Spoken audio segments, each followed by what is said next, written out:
জিয়ানগর উপজেলা ছাত্রদলের রাজনীতিতে ত্যাগী ও পরীক্ষিত নেতৃত্ব হিসেবে উঠে এসেছে রাকিবুল ইসলাম রাকিবের নাম।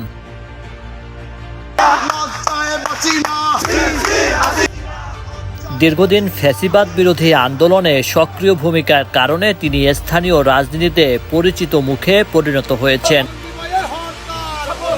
দলীয় সূত্রে জানা যায়, কঠিন সময়ে যখন অনেক নেতাকর্মী আত্মগোপনে চলে যান, তখনও রাজপথে সক্রিয় ছিলেন রাকিব। আন্দোলন সংগ্রামে তার ধারাবাহিক উপস্থিতি তাকে তৃণমূল পর্যায়ে জনপ্রিয় করে তোলে। এ সময় তিনি তৎকালীন সরকারের একাধিক নাশকতার মামলার আসামি হিসেবেও ভুক্তভোগী হন।